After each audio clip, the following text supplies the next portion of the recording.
गीता 18 के श्लोक नंबर 62 में भगवान स्वयं कह रहे हैं कि अर्जुन उस परमेश्वर की शरण में जा जिसकी कृपा से परम शांति व शाश्वत स्थान अर्थात सतलोक को प्राप्त होगा। वो परमेश्वर कौन है, कहाँ है, कैसा है, जानने के लिए कृपया अवश्य सुनिए जगत गुरु तत्वदर्शी संत रामपाल जी महाराज के अमृत वचन।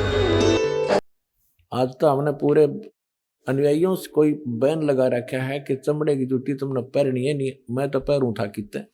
अब देखिएगा इसके प्रश्न नंबर 72 पे, क्योंकि हमने इसके साथ साथ सत्संग भी सुनाना है आपको, जो कि संस्कार के ऊपर बात चल रही थी, उसका कुछ विषय इसमें आपको समझाएंगे। इसके 72 पृष्ठ पर देखिएगा, यहां लिखा है कि इतिहास के अद्वितीय महापुरुष के बारे में नॉस्ट्रेडमस ने भी कुछ संकेत दिए हैं। उसके मस्तक में चंद्रमा होगा, वेशभूषा बहुत सादी होगी, यानी लाल पीले कपड़े नहीं होंगे, उसके लंगोट लंगाट बांध कर नहीं घूमेगा। 2 विवाह होंगे, 2 पुत्र होंगे, 2 पुत्रियां होंगी। अब यहां इसके ऊपर थोड़ा सा आपको संस्कार का भी बताऊंगा कि जैसे इसने लिखा है नॉस्ट्रेडमस जी ने कि उसके 2 पुत्र होंगे, 2 पुत्री होंगी, 10 के 4 संतान है, एज इट इज। और जो ये भविष्य वक्ता होते हैं या दार्शनिक होते हैं, इनको जो भी होना है, जो भगवान ने निर्धारित कर रखा है, वो ही देख सकते हैं। और निर्धारित करनिया भगवान है, वो उसने घटा बढ़ा भी सकता है, जब समय आने पर वो उसकी अपनी मौज होती है। इसमें लिखा है कि उसके 2 विवाह होंगे, तो पुण्यात्मा परमात्मा ने संस्कार काट दिया दास का। 2 विवाहों का संस्कार था जो भगवान ये देख रहे हैं, तो गलत थोड़ी देख रहे हैं। और 4 संतान का भी संस्कार था, वो चारों उत्पन्न भी हो गए। अब उत्पन्न होने मात्र से बात नहीं बनती, आगे इनकी परवरिश, इनके विवाह शादी, तो बहुत लंबा कार्य था, बहुत बड़ा ऋण था हमारा इनका, तभी तो संतान रूप में मेरे पास आए। तो 1988 में दास को उपदेश प्राप्त हुआ, 1994 में दास को या मजदूरी मिल गई। यदि परमात्मा की शरण ना होती, समर्थ की शरण ना होती, तो इनके साथ ही रह करके इनका लेन देन करना था। फिर परमात्मा ने उनका लेन देन तो खुद किया और दास को अपने शरण में लेकर, ये दास जूनियर इंजीनियर जेई की नौकरी करता था हरियाणा सिंचाई विभाग में। और ये भी ना कोई सोचा किसी का भरम हो जाए, कोई मांगनियां खड़ियां था, इसलिए वो छोड़ दिया होगा छोटी नौकरी ना, 2 रोटी बढ़िया मिल रही थी। तो कहने का भाव यह है कि परमात्मा ने दास को अपनी शरण में लेकर, एक बड़ा लड़का एक बड़ी लड़की का केवल विवाह किया था, 2 बच्चे पढ़ ही रहे थे, उस समय दास परमात्मा के चरणों में लग गया था, नौकरी त्याग कर। और वो बच्चे आज अन्य से कम नहीं हैं, यानी मालिक ने उनको औरों से भी के इक्विवेलेंट ही उनकी परवरिश करके, जो दास ने करनी थी वो भगवान ने करी। मेरा संस्कार काट दिया ना, मैं नमुल जा रहा तब फिर आप तक कैसे पहुंचा पाता इस अनमोल ज्ञान को। और दूसरा था विवाह का, यदि दूसरा विवाह हो जाता तो मैं वही लटपट रहता, परमात्मा ने भी कैंसिल कर दिया। अब जैसे क्या बनती है, एक चुटकुला है छोटा सा, एक व्यक्ति के 2 विवाह हो गए किसी कारण से, कोई संतान ना थी बड़े वाली का, तो कुछ दिन के बाद वो आपस में झगड़ा बहुत करने लगी।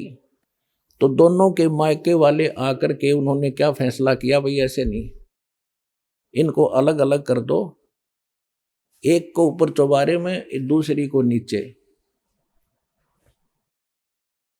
ठीक है, फिर उनका झगड़ा रहने लगा कि ये छोटे एक कहती है कि मेरे पास कम आता है, नीचे रोटी खाए जाता है, फिर वो झगड़ा मिटाया उन दोनों ने, दोनों के मायके वाले फिर आ गए। उन्होंने कहा भी ऐसे करो, एक दिन इसका यहां पर खाना खाएगा, एक दिन ऊपर, एक दिन नीचे। उन्होंने कह दिया भी प्रथम एक कमने तक नीचे और द्वितीय न ऊपर, तृतीय न नीचे, चतुर्थी न ऊपर, ऐसे खाएगा। ठीक है। एक दिन क्या हुआ, वो छठ और सातम इकट्ठी होगी। अब जो ही वो दरवाजे में आया, नीचे वाली ने उड़े पकड़ लिया हाथ, ऊपर वाली ने दूसरा पकड़ लिया, उसने खींच के लेगी ऊपर ने, जिन्ने में गए। फिर वह भाग के लाई नीचे घसीट के, उसने अग्नाथ सात्यम है, वह क्या छठ है, उसके गोड्डे फोड़ दिए रिहर्सल करके। तब पुण्यात्माओं दो विवाह हो जाते थे, मेरे उड़े गोड्डे फूटे जाते। परमात्मा ने दया कर दी, एक कम साथ दी। फिर क्या हुआ, क्योंकि ये दो विवाह इतने बुरे बताए हैं कि एक बार उसी व्यक्ति का चोरी होगी, चोर पकड़ लिया, पंचायत हुई, पंचायत में फैसला हुआ भाई जिसका धन जा रहा है वो बता दे इसको क्या सजा दें। और जिसके दो ब्याह हो रहे थे दुखी छक्कर था, इन्होंने बोला इसके दो ब्याह कर दो, और छठ सातम इकट्ठी होगी जब देखूंगा इसने। तो यार छठ सातम के चक्कर में ये मालिक ने ये संस्कार दास का चेंज कर दिया। मासा घटे न तिल बधे, विद ना लिखे जो लेख, सच्चा सतगुरु मेट कर ऊपर मार मेख। समर्थ का शरणाग हो रंग होरी हो, कदे न हो एकाज राम रंग होरी हो।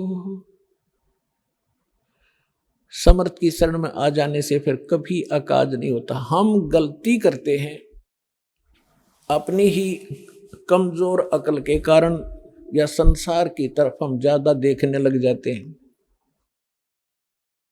पुण्यात्माओं, यदि आपने मोक्ष पाना है और यहां भी सुखी रहना है और सुख में सथल सथान सतलोक में जाना है, तो संसार की तरफ मत देखना।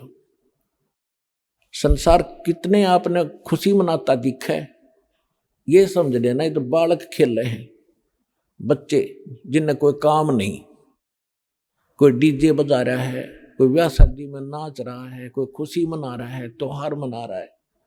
इसे गंदे लोक में के त्योहार मनावे। एक भक्त ने, एक परिवार ने दीक्षा लिया दास से, इतना बुरा हाल था उनका, उन्होंने कहा कि आज 7 वर्ष हो गए हमने कोई त्योहार मना कर नहीं देखा। बड़ा परिवार है, कई बार बहन विधवा हो जाती है, कहीं घर में घटना घट जाती है, 1 वर्ष तक त्योहार मना नहीं सकते। 7 साल हो गया हमने त्योहार मना कर नहीं देखा। तो बताओ फिर मनाओ त्योहार। तो परमात्मा कहते इस गंदे लोक में के त्योहार मनावे, और के नाचे कूदे ब्याह के समय में। एक लड़के का विवाह हो रहा था, पहले दिन तो डीजे बजाओ, घुट्टी लाओ, नाचे कूदे, पूरा मस्ता रखा।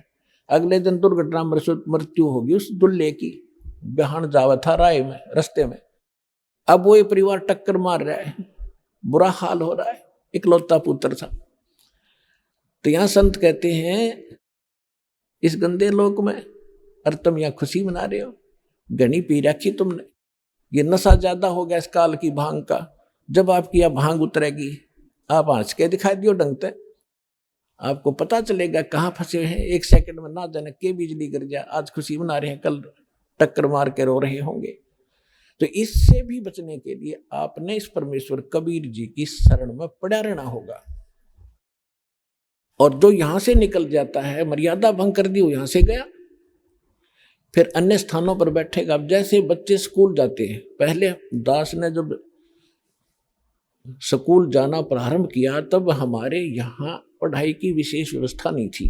व्यवस्था स्कूल तो था मिडिल तक का, लेकिन एक रुचि नहीं थी पढ़ने और पढ़ाने की। तो मेरा साथी थे जो, हम पहले पाली जाया करते पशुओं के, किसान परिवार में दास का जन्म है।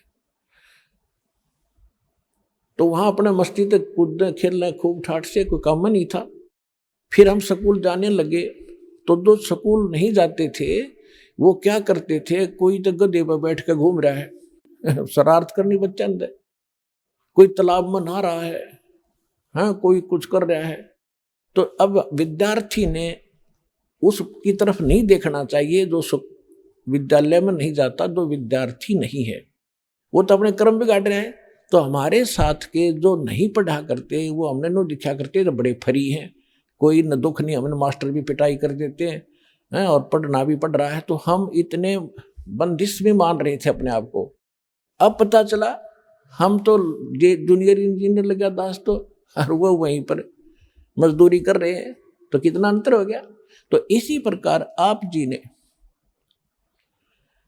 इस मार्ग में आप समझ लो विद्यार्थी हो, और जो भक्ति नहीं करते वो विद्यार्थी नहीं है।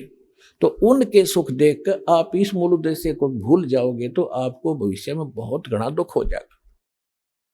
तो इस कारण से संसार की तरफ ना देखना इस मार्ग पर चलने के लिए। और जो इस सत्संग को छोड़ जाते हैं उन्हीं के ऊपर अटैक होते हैं, काल उन्हीं को फिर हानि पहुंचा देता है मर्यादा भंग होने के बाद। उसके विषय में सूक्ष्म वेद में कहा है कि जो पुण्य आत्मा होती है, हंस होते हैं। हंस का क्या अर्थ है? हंस का अर्थ है जिसने दूध और पानी को अलग अलग कर लिया। एक हंस पक्षी होता है, उस हंस पक्षी के अंदर परमात्मा ने एक ऐसा गुण दिया है कि उसमें एक गिलास दूध एक गिलास जल मिलाकर उसके आगे रख दो, वो चोंच डालती उसको अलग अलग कर देगा, दूध ग्रहण कर लेगा, जल नू का नुशेष छोड़ देगा। तो पुण्यात्माओं कहते हैं ना, दूध पानी छान ले भाई, यानी अच्छी तरह जांच कर ले। जांच करने के बाद आप इस मार्ग को ग्रहण करें, फिर आप हंस होगे। आपने दूध पानी छान लिया, अपना प्लस माइनस देख लिया, तो आप इस ज्ञान से परिचित होकर यहां लग गए हो, तो आप इस स्थान को छोड़कर नहीं जा सकते, चाहे कुछ भी बात हो, कितना ही आपने कोई वैभव दिखाई दे किसी का। दूसरा, हंस के अंदर एक क्वालिटी होती है, एक और गुण दिया भगवान ने कि वो किसी सरोवर पर होगा, झील पर होगा, लेक पर, तो वहां वो उसकी पहचान है, वो ना मछली खाएगा ना मेंढक खाएगा, कीट नहीं खाएगा, वो केवल मोती खाएगा। और उसी की शक्ल का एक होता है बुगला। बुगला मोती नहीं खाएगा, वो ही खाएगा, मच्छी खाएगा, मेंढक खाएगा, कीड़े मकोड़े खाएगा। तो इतना अंतर हो जाएगा आप में और जगत में। जगत क्या खाता है? मांस खाएगा, शराब पीता है, बीड़ी पीता है, और फिर बकवाद करता है, डांस करता है, कि तो सिनेमा देखता है, फिल्म देखता है, बड़ी बड़ी कोठी बना कर अपनी टौर दिखाना चाहता है। तो वो तो समझ लो परमात्मा कहते हैं ये भगत के लक्षण नहीं है। फिर क्या बताया है कि जैसे, और मान लीजिए कोई व्यक्ति भक्ति नहीं करता और वैसे नेक आत्मा है, शराब भी नहीं पीता, मांस भी नहीं खाता, हुक्का तम्बाकू का प्रयोग भी नहीं करता, नेक नीति से रह रहा है, तो भी अपना जीवन नाश कर रहा है। कैसे? जैसे 2 एकड़ जमीन है, 1 एकड़ जमीन को खूब संवार दिया, खूब बुरी अच्छी तरह घास फूस काट दिया, उसका निर्मल कर दिया संवार के, और बीज बोया नहीं, वो समराया खेत के काम आया जब बीज ना बोया। और दूसरा वो जिसमें झाड़ दंखाड़ जमे हैं उसमें कुछ वो संवारा नहीं, उसमें कोई अंतर नहीं। हाँ, उसमें अगर बीज डाल दिया जाता है तो उसका लाभ है। इसी प्रकार जो विकार नहीं करते और भक्ति नहीं करते वो भी व्यर्थ है, समारे हुए खेत की तरह समझ लो। और दूसरे जो कबाड़ करते हैं वो उस जिसमें सारा खरपतवार उग रहा है, झाड़ बोझड़े उग गए, वो समझ लो। तो संत की शरण में आने के बाद उन दोनों का कल्याण होगा। अब जैसे किसान है, उसको समरा खेत मिल जाए तो घना खुशी होता है, तुरंत बीज बो देगा, 1-2 बर्बाक है। और वो बंजड़ भी मिल जाता है तो उसका भी करता है इलाज, वो उसने काट के पीट के खोद के उसके सारे डंगे हटा कर फिर बोएगा। तो वो व्यक्ति भी जो भक्ति नहीं करते उनमें कबाड़ उग गया है। यहाँ आगे तो हमारे पास वो हथियार हैं सत्संग रूपी प्रवचनों के, उनके सारे डंगे काट देंगे और सतनाम का बीज बो के सफल करेंगे।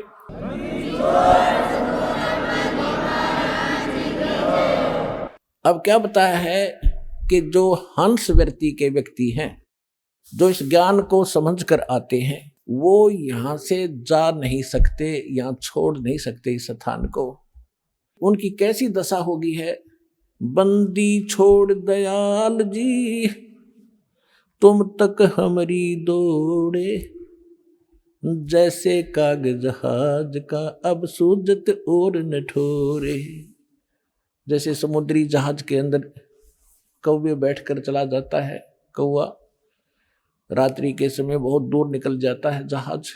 कौवा जाता क्यों है? क्योंकि वहाँ वो यात्री खाना खाकर उसके टुकड़े डाल देते हैं, वो खूब परिचित होता है कि खूब छकूंगा वहां पर मैं। तो रात्रि के समय वो निकल जाता है काफी दूर, जहाज 100-200 किलोमीटर, तो वहां जहाज ही जहाज दिखता है या समुद्र, दूसरी वस्तु किनारा की तो दिखाई नहीं देता। और वो पुराने समय में क्या होता था, ये चालक होते थे जो जहाज के, उनके से इंस्ट्रूमेंट हुआ करते, दिशा सूचक, और वो कई बार चुंबकीय जो चट्टान होती हैं उनके कारण उनके वो दिशा डिस्टर्ब हो जाती थी, बिगड़ जाती थी। तो सुबह उठकर जो चालक होते थे वो अपने उस इंस्ट्रूमेंट को, अपने दिशा सूचक को की जांच करने के लिए कौवे का प्रयोग किया करते।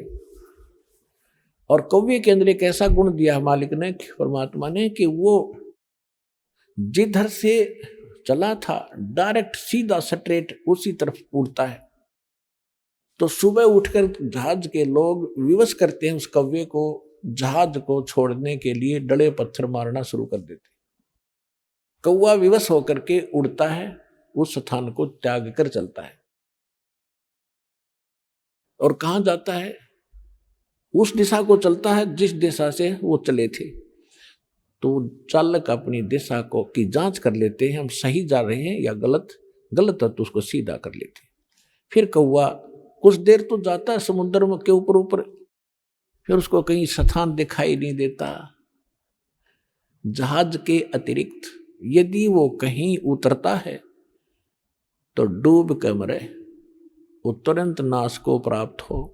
इसलिए घूम फिर के वापस ही उसी जहाज के ऊपर आके वो आश्रय प्राप्त करता है, और वही सुरक्षित स्थान है उस समुद्र में उस समय।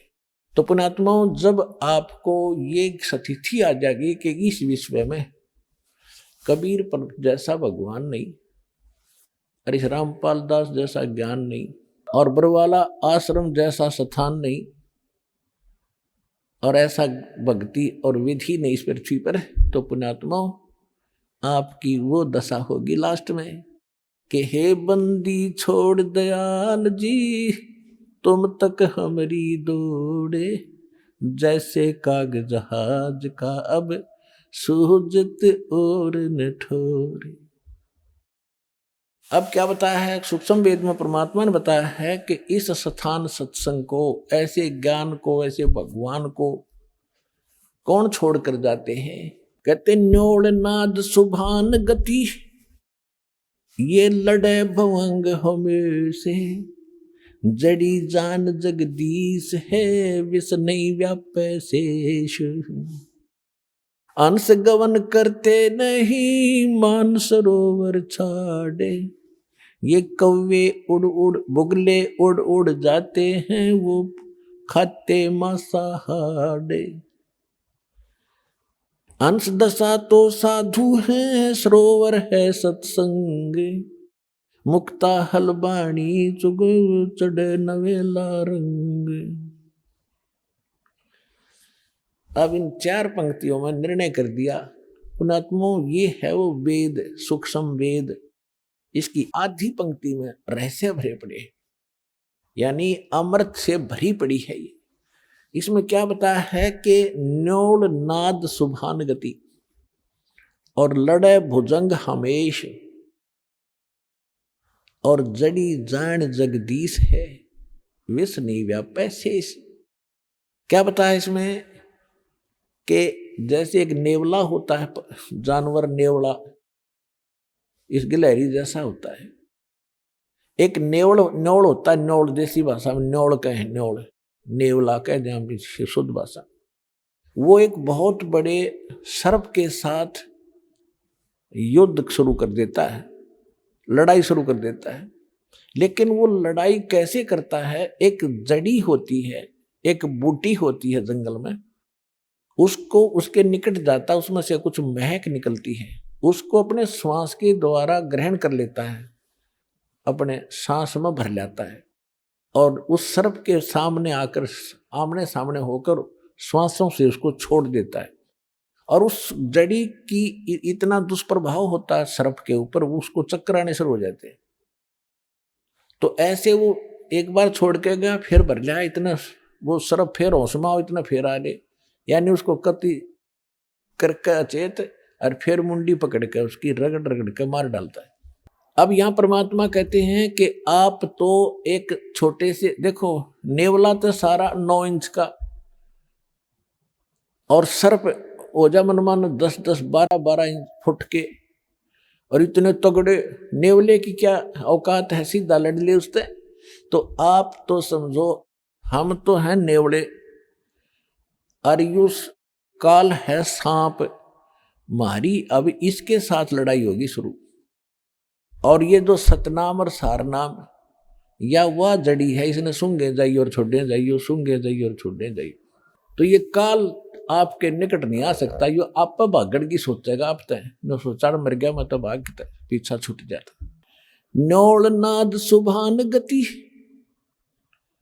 ये लड़त भुजंग हमें से, जैसे न्योला सर्प के साथ लड़ता है, ऐसे वो नाद, वो शब्द, वो मंत्र, उस जगदीश का जो मंत्र है, उस परमात्मा का यथार्थ जो मंत्र है, वह वो जड़ी है। विष नहीं व्यापै शेष, शेष नाग 1000 फन का, यानी छोटे मोटे देवी देवता तो समझ लो सर्प, और काल ने समझ लो शेष नाग 1000 फणों वाला। कहते वो भी निकट नहीं आ सकता आपके इस परमात्मा के सच्चे नाम के सामने, काल भी आपसे कोसों दूर रहेगा।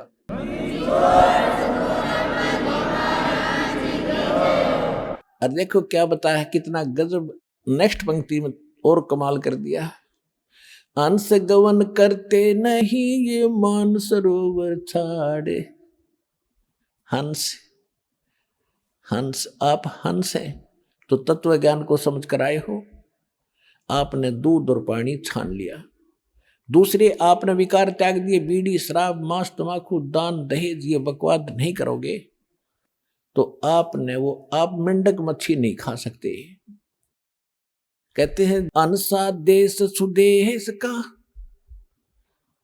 और पड़ा कुदेशा आए, जिनका चारा मोतियां वो गोग्यों क्यों पतियाए। ओए होए, कितनी प्यारी वाणी बोल रखी है कि ये जीव, ये हंस मेरा बच्चे उस सुदेश के थे, अच्छे लोक में रहा करते थे, और ये गिर गए इस कुदेश में, बुरे देश में आ गए। और जिनका चारा मोतियां, जो हंस मोती खाते हैं वो घोग्यों क्यों पतियाए। घोगे यानी कीड़े मकोड़े, आपने देखे होंगे, ये संकले से है ना, छोटे छोटे जीव होता है ना, मांस का टुकड़ा सा, और ये जो कौवे हैं बुगले हैं, ये उन घोग्या ने खाया करे, कीड़ा ने। तो कहते जिनका चारा मोतियां, जिनको ये पता लग गया हम तो सतलोक के रहने वाले हैं, ये गंद थोड़ा ही खाया करते हैं, मांस खाना, शराब पीना, बकवाद करना, तमाकू पीना, ये कोई, ये हंसों के काम, अच्छी आत्माओं के काम थोड़े ये। तो जब आपको कहते हैं हंसा देश सुदेश का और पड़ा कुदेशा आए, और जिनका चारा मोतियां वो गोग्यों क्यों पतियाए। गोग्यों के ऊपर कैसे प्रसन्न होंगे वो नहीं खा सकते। राम नाम के मोती खाएंगे, परमात्मा के गुण गाया करेंगे, रोज डेली भक्ति करेंगे, दान करेंगे, धर्म करेंगे, इनका तो ये थे वो मोती, ये खाने चाहिए थे। परमात्मा कहते हैं चारों युग में मेरे संत पुकारे और कूक कहा हम हेल रे, ये हीरे माणक मोती बरसे, ये जग चुगता ढेल रे। परमात्मा कहते हैं चारों युग में मैं आया और जिन प्यारी आत्माओं से मैं मिला उनको ज्ञान दिया। उन्होंने और हम सब ने मिलकर ऊंचे ऊंचे स्वर में ढोल पीट पीट के आवाज लगा ली रही, ये ज्ञान गलत है, ये भगवान भक्ति करण के नहीं है। तीन देव की जो करते भक्ति, उनकी कदे ना होवे मुक्ति। 600 वर्ष पहले भगवान कहा करते थे, और वही महापुरुष कहा करते थे जिनको भगवान मिले थे, जिनके शुभ नाम दास ने बहुत बार आपको बताए हैं। तो यहां कहते हैं चारों युग में संत पुकारे और कोक कहा हम हेल रे, हेल माने रुके दे के आवाज लगा के, हीरे माणिक मोती बरसे, ये जग चुगता ढेल रे। तो ये राम नाम के मोती हम बेखारे गली गली। तो यहां कह रहे हैं कि हंसा देश सुदेश का वो पड़ा को देसा आए, जिनका चारा मोतियां वो गोगों क्यों पतिया में। यहां पर 80% व्यक्ति ऐसे हैं जो शराबी थे, मांस खाया करते, जो कि तो हुक्का बीड़ी छूटता नहीं, खूब कोशिश कर ली, आज सब ने त्याग दिया। कोई एक आधा कर्महीन लुकमा सुकमा पीता होगा तो उसका चोट लगेगी, उसको हानि घनी होगी, वो फिर दुर्गति करा के छोड़ेगा। तो यहाँ हम अलाउड नहीं करेंगे उस व्यक्ति को जो मर्यादाहीन है, उसको लाभ नहीं होगा, उसको हानि होगी। फिर वही लोग ये से समझेंगे जनता जन के न नाम भी ले रखा, इसको हानि क्यों हो रही है।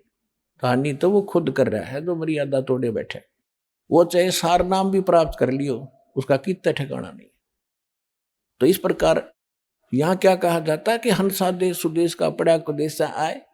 अरे पता लगे उस दिन छोड़ दिया आपने, त्याग दी, पहाड़ में जाओ भाई, हमने टच भी नहीं करेंगे चाहे कुछ भी हो। अफीम तक खाते थे, स्मैक तक पीते थे, उन्होंने छोड़ दी। 1-2 दिन तो दिक्कत आई, फिर मालिक ने सहारा दिया अपने बच्चों को, राजकती याद भी नहीं आती उनको।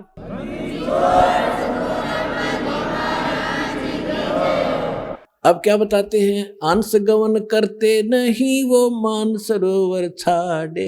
हंस जिन्होंने दूध पानी छान लिया, वो प्यारी आत्मा, यानी दूध पानी छानने का मतलब है कि ज्ञान सुन लिया, प्रमाण देख लिए, सदग्रंथों से मेल कर लिया, बस खत्म हुई कहानी।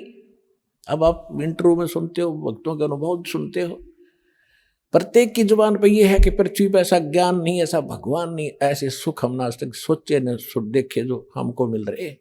तो भगवान को इसलिए खोजा करते थे कि वो इसे सुख देता ही देता है, भगवान ने ना मिला था हमने। परमात्मा मिलने के बाद फिर दुख के मांगा आपके, वाह भाई वाह। हंस गवन करते नहीं ये मान सरोवर छाड़े। हंस तो उस मान सरोवर को कभी छोड़कर नहीं जागा जहां पर मोती होंगे, और बुगले उड़ उड़ जाते हैं वो खाते मांसाहारे। वो बुगले ही नहीं थे, क्या करते वहां पर, क्योंकि वो तो मोती है, वहां पर गोगे हैं नहीं, वो कीड़े मकोड़े हैं कोई नहीं। वो तो वहां जाएंगे जहां कीड़े मकोड़े मच्छी मंडक मिल रहे उन्हें खाने को। तो जो हंस हैं वो यहां से नहीं जा सकते। अब क्या बताया है, हंस दशा तो साधु हैं। साधु माने जिसने अपने आप को साध लिया, बुराई छोड़ दी, सीधा साध सोए जो सीधा चले, सीधा में विकार रहित, बकवादे छोड़ के, वो साध है। और साध का कोई लाल पीले कपड़े साध बना है क्या? आप सारे साध हो, आप सारे भक्त हो, आप हंस हैं जिन्हें बुराई त्याग कर भगवान की भक्ति प्रारंभ कर दी। हंस दशा तो साधु है, सरोवर है सत्संग। अब निर्णय भी कर दिया कि ये सत्संग है, ये तो है सरोवर जिसमें मोती के अतिरिक्त कुछ नहीं या बकवाद नहीं है। और जिन जो बुगले हैं, जो हंस हैं, वो यहाँ कति खुश होकर आएंगे, उन्हें चाहिए मोती खाने। उन्होंने राम नाम के चर्चा भगवान की चलती, सारा दिन भाई बहन बैठकर बतलाती हैं आपस में, भाई बालक से चर्चा करते हैं, बहनें आपस में बताते हैं हमें ये सुख हुआ, हमें ये सुख हुआ। तो औरों का भी दिल डटता है कि सचमुच हमें भी कभी ना कभी मारी भी सुनाई होगी इस सच्चे दरबार में। जब सबकी हो रही है तो होगी सबकी, लेकिन आपने हिम्मत रखनी पड़ेगी, को थोड़ा समय देना पड़ेगा दाता को। धीरे धीरे रे मना, धीरे सब कुछ हो, माली सींचे सोगड़ा, समय आए फलो। एक आम के पौधे को आम के पौधे को हम बोते हैं, पहले गुठली बोएंगे बीज, फिर धीरे धीरे कई दिनों में तो अंकुर दिखेगा उसका, फिर पेटा भरेगा, कहाँ के में चिमका थोड़ा सा, फिर धीरे धीरे उसके 2 पत्ते आएंगे, फिर 4-5 हो जाएंगे, फिर धीरे धीरे, यानी उसकी सिंचाई प्रॉपरली करते रहना। और नू ना देखना कि 15 दिन के बाद इसके आम तो ना लगे, आम लगेंगे, थोड़ा समय दो। और एक बार करके देखो पूरा, उसने इतने आम लगेंगे खुद भी खा लोगे और पड़ोसी भी तोड़ लेंगे, रिश्तेदारी में भेज दोगे तो भी खत्म ना होगी। तो राम नाम का बीज सद्भक्ति आपको दिया है। तो राम नाम का बीज वास्तविक पूर्ण परमात्मा आपको अब मिले हैं। जो बीज बोया है आपने, इसको एक बार सिंचाई करो इसकी, दान धर्म से, भक्ति सिमरण से, और देखना फिर आपके मुंह का थूक सूख जाएगा। ये बताते बताते दूसरों को कि मुझे के लाभ दिया, आधे तो भूल भी जाओगे, याद भी ना रहेंगे, 5-6 याद आया करो, बताएं बच्चे को ये और रह गई, ये और सुख दिया भगवान ने।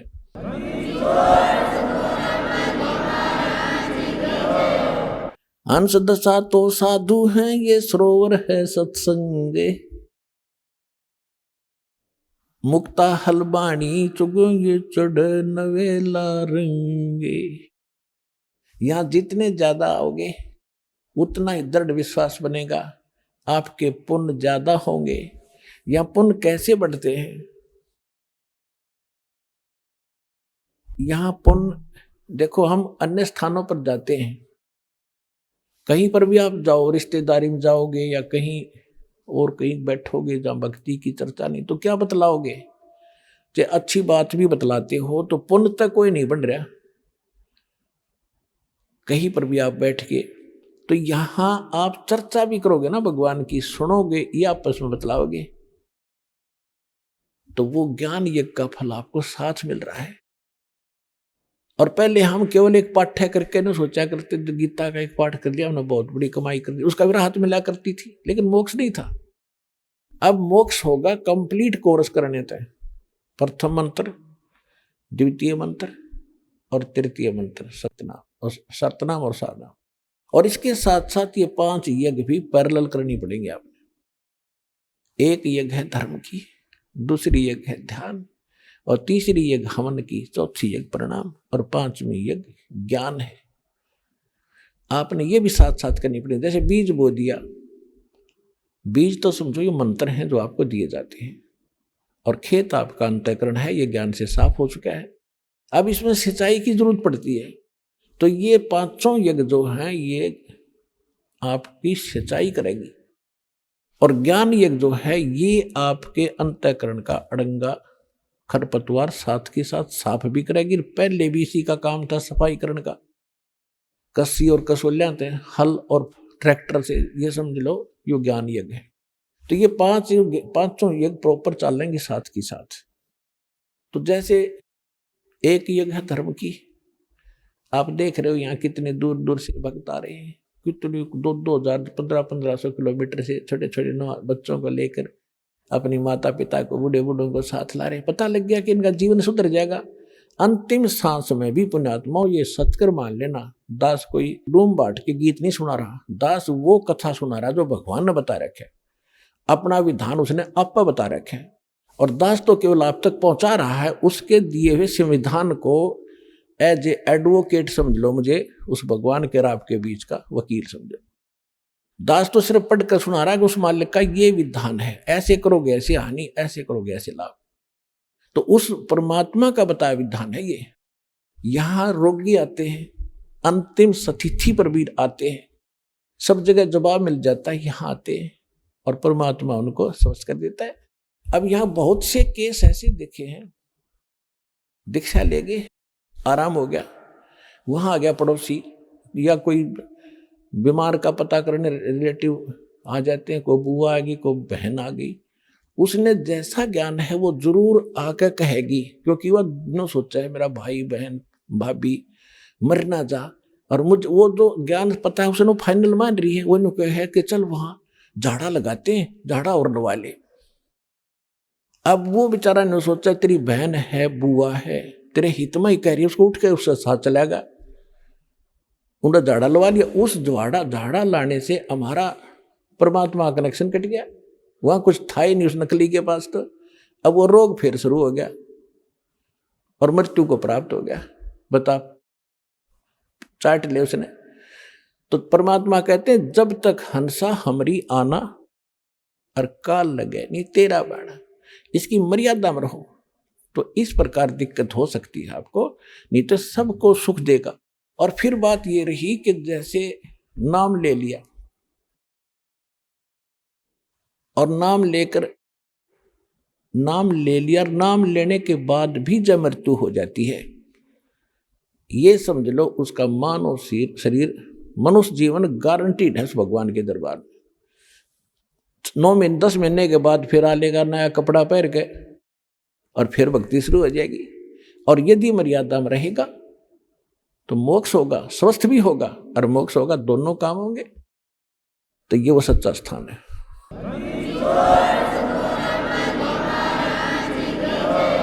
परम पिता परमात्मा पूर्ण ब्रह्म सारी सृष्टि के रचनहार कबीर देव कबीर साहिब कबीर परमेश्वर जी की असीम रजा से आप सभी पुण्यात्माएं सतलोक आश्रम बरवाला में परमात्मा की महिमा सुनने के लिए उपस्थित हो पाए। और भी जिन पुण्यात्माओं के सत्संग सुनने को मिलता है, चाहे किसी DVD CD के माध्यम से या किसी टीवी चैनल के माध्यम से, धन भाग है वो प्राणी। क्योंकि सत्संग सुनने से इस जीव को अपने मनुष्य जीवन के कर्तव्यों का ज्ञान होता है। जब तक हम सत्संग नहीं सुनते हैं तो अपनी परंपरागत सभी क्रियाओं को अंतिम मानकर उसी में संलग्न होते हैं और दृढ़ता के साथ उसी कार्य को कर रहे होते हैं। तो सत्संग सुनने से ज्ञान होता है कि मानव शरीर किस लिए प्राप्त हुआ था और हम कैसे यहां आए हैं, हम क्यों जन्म और मर रहे हैं, क्यों इतने कष्ट भोग रहे हैं। कोई पशु बना है, कोई पक्षी बना है। मानव शरीर में कोई प्राणी सुखी है ही नहीं। यदि कोई अपने आप को सुखी मान रहा है उसकी भारी भूल है। कबीर परमात्मा ने आकर बताया है कि तुम ऐसे गंदे लोक में रह रहे हो जहां पर आपका एक श्वास का भी भरोसा नहीं है कि कब आप यहां से चले जाओ। और फिर आप ऐसे यहां पर बड़ी बड़ी कोठियां बना के लंबा चौड़ा परिवार बना के खुश हो जाते हो कि मेरा वंश चल गया, मेरी बहुत बड़ी संपत्ति बन गई। ऐसे प्रमाण देखने को मिलते हैं कि एक्सीडेंट के अंदर पूरा का पूरा परिवार नष्ट हो जाता है।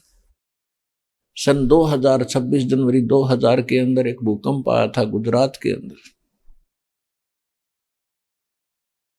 सभी अपने घरों में गणतंत्र दिवस की झांकियां देखने के लिए अपने टेलीविजनों के पास बैठे थे। सरकारी छुट्टी थी।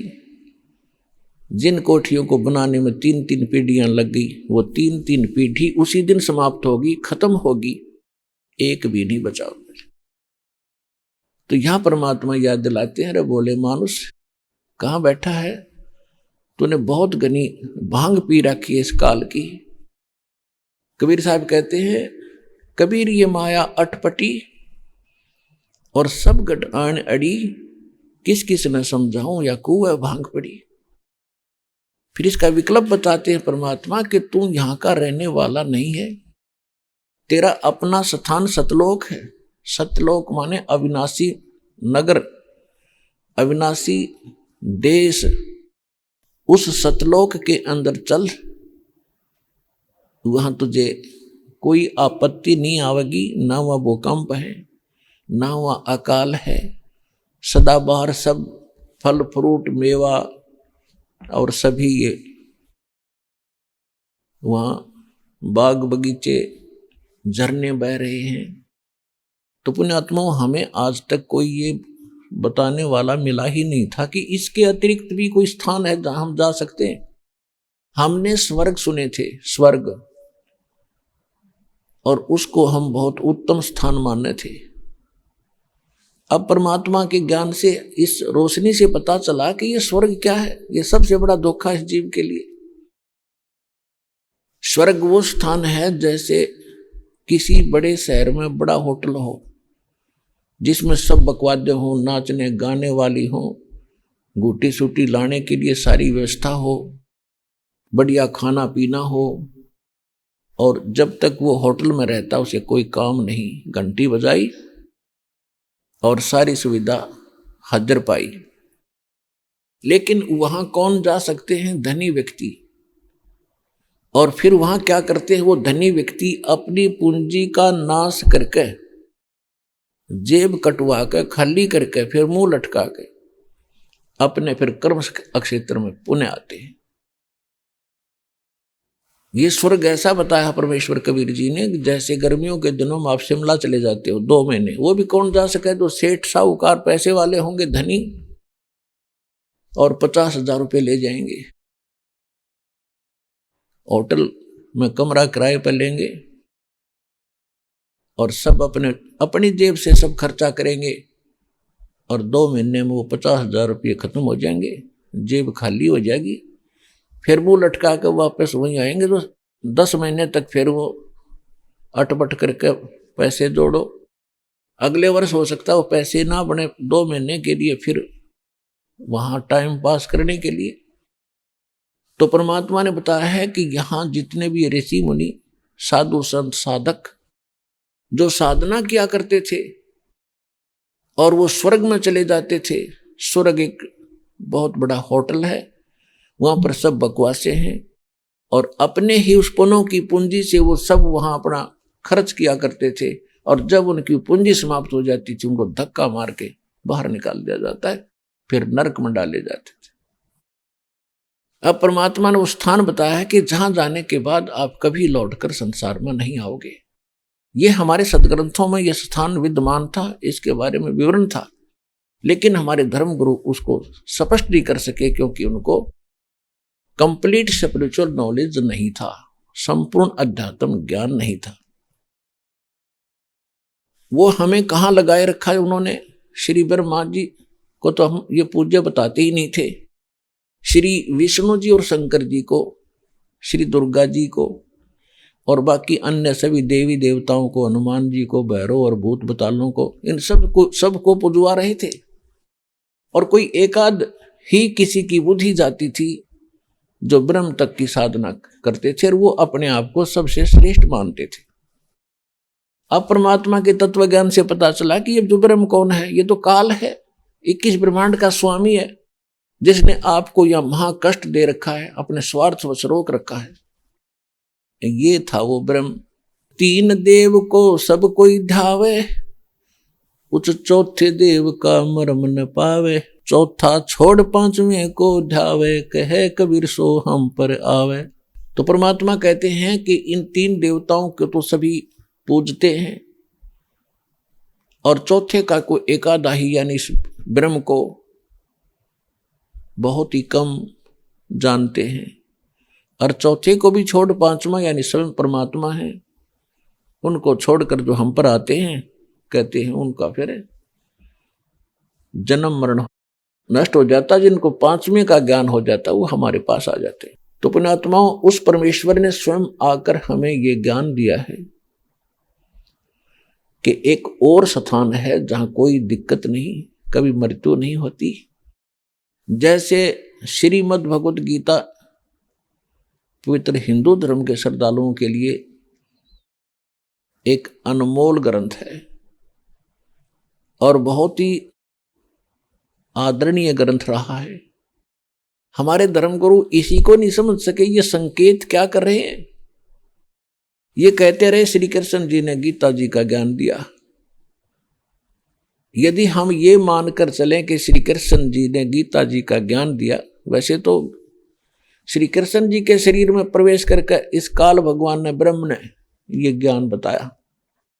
जैसे कोई भूत प्रेत प्रवेश करके दूसरे की बॉडी में अपना ज्ञान दे देता है। जैसे ब्रह्मा कुमारी पंथ है, ये माउंट आबू पे, ये एक भूत का चलाया हुआ है। किसी में एक भूत आता है, कोई माई में या किसी भगत में, और वो अपनी अटपट बकवास करके चला जाता है। तो इसी प्रकार वो काल श्री कृष्ण जी में प्रवेश करके बोल रहा था, यदि हम श्री कृष्ण ही मानकर चलें, और ये कहा करते श्री कृष्ण जी सर्वेश्वर हैं, अमर हैं, विष्णु जी के अवतार थे, और ये सब के मालिक हैं, सब ब्रह्मांडों के रचनहार हैं, इनकी जन्म मृत्यु नहीं होती। श्रीमद् भगवत गीता अध्याय नंबर 2 श्लोक 12 में, श्रीमद् भगवत गीता अध्याय नंबर 4 श्लोक 5 और 9 में, श्रीमद् भगवत गीता अध्याय नंबर 10 के श्लोक नंबर 2 में गीता ज्ञानदाता कहता है, अर्जुन तेरे और मेरे बहुत जन्म हो चुके, तो नहीं जानता, मैं जानता हूं।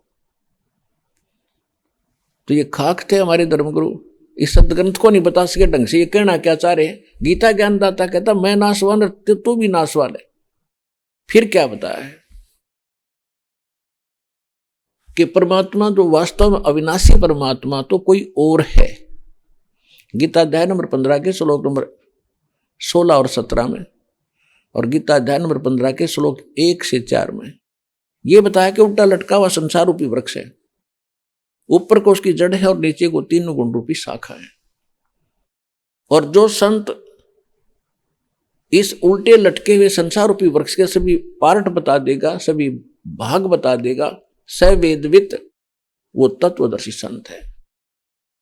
गीता अध्याय नंबर 4 के श्लोक नंबर 32 और 34 का निष्कर्ष है कि गीता ज्ञानदाता कहता है कि मैंने जो अभी तक धार्मिक यज्ञों की जानकारी दी है ये कंप्लीट नहीं है। वो कंप्लीट जानकारी तो स्वयं परमात्मा अपने मुख कमल से बोलता है, उसको तत्व ज्ञान कहते हैं। वो सहस्री दाता है, यहाँ के अपने मुख कमल से बोलता है, उसको तत्व ज्ञान कहते हैं। और उस तत्व ज्ञान को तू तत्वदर्शी संतों के पास जाकर समझ, उनको दंडवत प्रणाम करके और कपट छोड़कर प्रश्न करने से वो तत्वदर्शी संत तुझे उस परमात्म तत्व का, वो तत्व ज्ञान का उपदेश करेंगे। तो इसे सिद्ध है कि गीता ज्ञानदाता भी नहीं जानता उस तत्व ज्ञान को। और फिर 15वें अध्याय के प्रथम मंत्र में यह भी क्लियर कर दिया है कि वो तत्वदर्शी संत होगा कौन, क्या पहचान है उसकी, कि उल्टे लटके हुए संसार रूपी वृक्ष को, उसके सभी विभागों को जो बता देगा वो तत्वदर्शी संत है। तो परमेश्वर स्वयं ये लीला करते हैं, चारों युग में मेरे संत पुकारे, कोक कहा हम हेल रे, हीरे माणिक मोती बरसे, ये जग चुगता ढेल रे। परमात्मा बताते हैं कि हम चारों युगों में आते हैं और अपने प्यारी आत्माओं से मिलते हैं, उनको तत्व ज्ञान से परिचित कराते हैं, वो भी गुण गाते हैं सच्चाई का, यथार्थ भक्ति मार्ग का। और मैं स्वयं भी एक संत की भूमिका करके यही ज्ञान बताता हूं। तो परमेश्वर ने 600 वर्ष पहले बताया था, अक्षर पुरुष एक पेड़ है और सरपुरुष वाकी डार, ज्योति निरंजन ब्रह्म उसकी डार, और तीनों देवा शाखा है वाई पात रूप संसार। तो परमेश्वर ने 600 वर्ष पहले बता दिया था, वो तत्वदर्शी संत की भूमिका भी स्वयं ही करते हैं। ये सभी वेद गवाही देते, आपके बहुत बार रूबरू किया है कि वेदों में यही प्रमाण है कि परमात्मा ऐसी लीला करता है। सहशरीर सतलोक में बैठा है, वो वहां तेजो में लोक है, ऐसी पृथ्वी जैसी ये है, लेकिन उसका मटेरियल अविनाशी है। और वहां परमात्मा की भी अविनाशी है, वहां रहने वाले सभी यहीं की तरह सृष्टि है, बाग बगीचे हैं, सभी वहां पर नर और नारी करके सभी भक्त हैं, परमात्मा की भक्ति करते हैं, आराम से रहते हैं, कोई राग द्वेष नहीं है। और परमात्मा वहां से चलकर सहशरीर आते हैं, अच्छी आत्माओं को मिलते हैं, उनको तत्व ज्ञान से परिचित कराते हैं, जिस कारण से वो एक प्रसिद्ध कवि भी कहलाते हैं। और वो परमात्मा एक अद्वितीय ज्ञान का आविष्कार करते हैं, यानी वो नया ज्ञान बताते हैं जो पहले कभी किसी ने सुना नहीं होता। तो उस समय परमेश्वर ने आकर बताया था कि अक्षर पुरुष एक पेड़ है और सरपुरुष वाकी डार, और तीनों देवा शाखा हैं, ये पात रूप संसार। अब गीता अध्याय नंबर 15 के श्लोक नंबर 16 और 17 में 3 पुरुषों की फिर से जानकारी दी है, सरपुरुष और अक्षर पुरुष। इस संसार में 2 पुरुष सुने जाते हैं। सरपुरुष ये 21 ब्रह्मांड का स्वामी ज्योति निरंजन काल, ये ब्रह्म है जिसका ओम नाम है। और अक्षर पुरुष ये 7 संग ब्रह्मांड का स्वामी है। और ये दोनों और इनके अंतर्गत जितने प्राणी आते हैं ये सभी नाशवान हैं। जीवात्मा तो किसी की भी ना मरती, गधे कुत्ते की भी नहीं मरती, वो तो विषय ही अलग है। फिर 15वें अध्याय के 17वें श्लोक में तुरंत कहा कि उत्तम पुरुष है तू अन्य परमात्मा इति उदारत है। यह लोक धर्म अविश्य विवर्ती अवैश्वर है। जो इन दोनों से कोई अन्य है वो उत्तम पुरुष, पुरुषोत्तम, श्रेष्ठ भगवान। आइए अब हम उन श्रद्धालुओं के अनुभव जानते हैं जो जगत गुरु तत्वदर्शी संत रामपाल जी महाराज जी से दीक्षा प्राप्त कर चुके हैं तथा उनके द्वारा बताए गए भक्ति मार्ग पर चल रहे हैं। नमस्कार जी। सर जी। क्या नाम है जी आपका? नीतू टोंडे। नीतू जी आप कहाँ से हैं? मैं गरेबन छुरा से हूँ सर जी। नीतू जी, संत रामपाल जी महाराज से नाम दीक्षा आपने कब ली? मैं 2019 8वां महीना में ली हूँ सर। नीतू जी कृपया हमारे दर्शकों को बताएं कि आपने क्या क्या भक्ति साधनाएं की हैं अभी तक। ऐसे तो भक्ति कोई विशेष नहीं करती थी सर, फिर भी जितने भी 33 करोड़ देवी देवताएं हैं उतनी का सभी का पूजा करती थी। जैसे क्रिश्चियन धर्म का भी मैं पूजा करती थी और गुरुद्वारा भी जाया करती थी, और हिंदू धर्म में जितने भी देवी देवताएं हैं उसको भी माना करती थी सर। ऐसे कोई भी भगवान नहीं है जिसको मैं नहीं मानती थी। मैं बचपन से 6 स्टैंडर्ड में थी तब से ना मेरे को देवी भी आती थी सर। नीतू जी, जैसे कि आपने बताया कि आप क्रिश्चियन धर्म की भक्ति साधनाएं करती थी और फिर हिंदू धर्म की भी भक्ति साधनाएं आप करती थी, सभी तरह की भक्ति साधनाएं आपने की, तो फिर संत रामपाल जी महाराज जी की शरण में जाने का क्या कारण बना? सर ऐसे तो कुछ मुझे कोई वो नहीं था, फिर भी मेरे हस्बैंड टीवी देखे, संत रामपाल जी महाराज का सत्संग देख रहे थे। उस दौरान उन्होंने पूरे वेद शास्त्रों को खोल खोल कर दिखा रहे थे संत रामपाल जी महाराज जी। तो उस समय मेरे यहाँ पति जी जो हैं उन्होंने देखकर पुस्तक को मंगवाई घर में। उसके बाद 20 से 25 दिन के अंतर्गत में उन्होंने पूरे प्रमाणों को चेक किए हैं, PDF कर करके संत रामपाल जी महाराज से नाम दीक्षा ली है। नीतू जी, संत रामपाल जी महाराज से आपने नाम दीक्षा ली तो आपको क्या लाभ मिले? हमारे भगत जी को ऐसे एलर्जी था जिसमें खट्टा खा भी नहीं सकते थे, ना ही मीठा खा सकते थे, और धूल से भी ऐसे बहुत सारे एलर्जी था, और उनको इतनी सांस लेने में दिक्कत हो जाती जिसमें लेफ्ट नोज में उसका साइनोसाइटिस था, इसको कहते हैं, और उसको मतलब खा भी नहीं पाते थे और ठीक से श्वास नहीं ले पाते थे। उसको इतना ज़्यादा दिक्कत हो जा रही थी जिसमें उसका श्वास रुक भी जाता था। हमें ऐसा लगता था कि कुछ भी हो जाएगा, और मैं बहुत रोने लग जाती थी। उसके बाद हम लोग डॉक्टर से चेकअप करवाएं कि इसको हो क्या रहा है। फिर बताएं कि रिपोर्ट में आया है कि साइनोसाइटिस उसको एक बीमारी है जिसमें से सांस लेने में दिक्कत लगती है और ऑपरेशन भी करवाना पड़ेगा। जैसे रायपुर में हम लोग एम्स हॉस्पिटल में दिखाए हैं, डॉक्टर भट्टर जी को भी दिखाए हैं, रायपुर के ही फेमस डॉक्टर हैं, और BO टंडन सर जी हैं छुरा में, उसको भी दिखाएं। तो उन्होंने बताया कि साइनोसाइटिस एक बीमारी है, ऑपरेशन करवाना पड़ेगा। तो संत रामपाल जी महाराज से जैसे ही नाम दीक्षा लिए 10 से 15 दिन के अंतर्गत मालिक की ऐसी दया हुई, संत रामपाल जी महाराज की ऐसी दया हुई जिसमें से अब पूरी तरीके से मेरे भगत जी ठीक हो गए। मुझे भी माइग्रेन का बीमारी था जिसमें एक साइड से सिर में बहुत ज़्यादा पेन होती थी और रात भर सोती नहीं थी मैं, और इतना दर्द होता था कि मैं रोती भी थी। और संत रामपाल जी महाराज से नाम दीक्षा लेने के बाद मेरा माइग्रेन का जो प्रॉब्लम था वो पूरी तरीके से ठीक हो चुका है।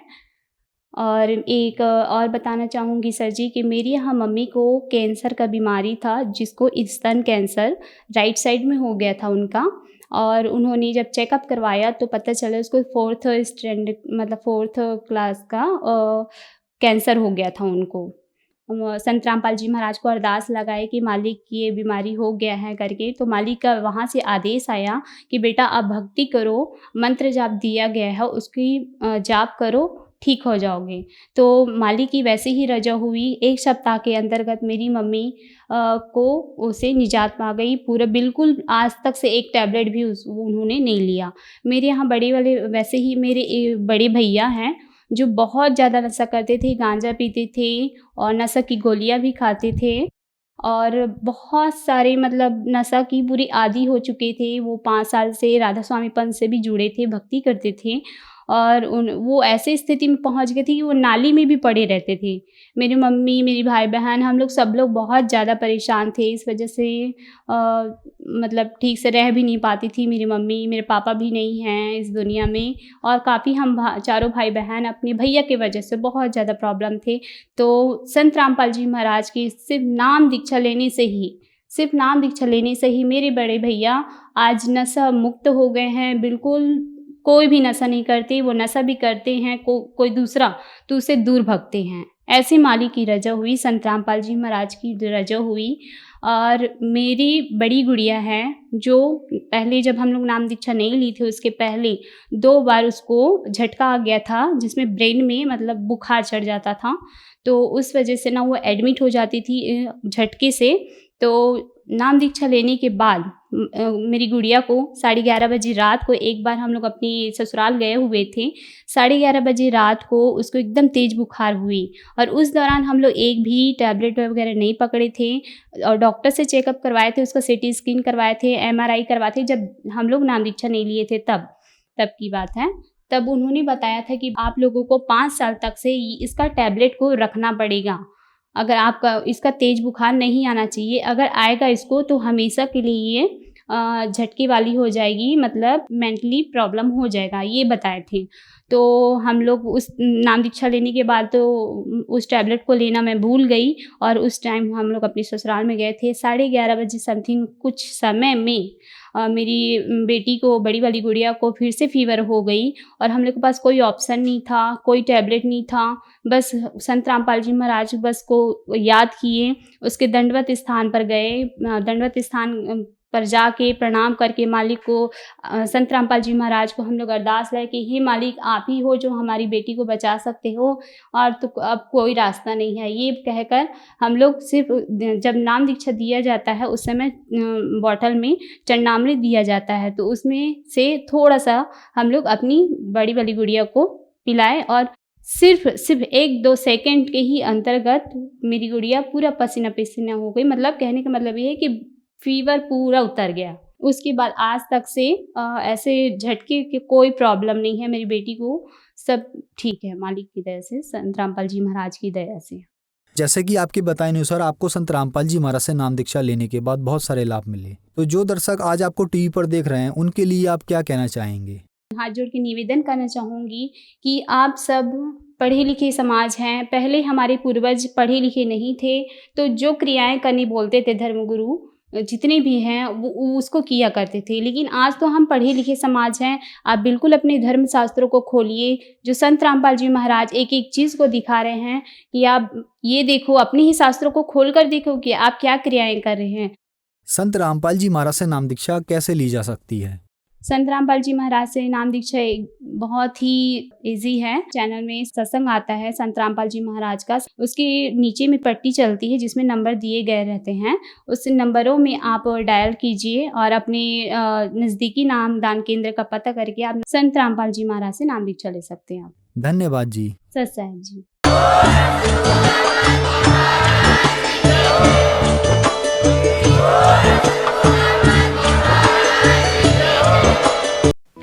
आप सुन रहे थे जगत गुरु तत्वदर्शी संत रामपाल जी महाराज के मंगल प्रवचन।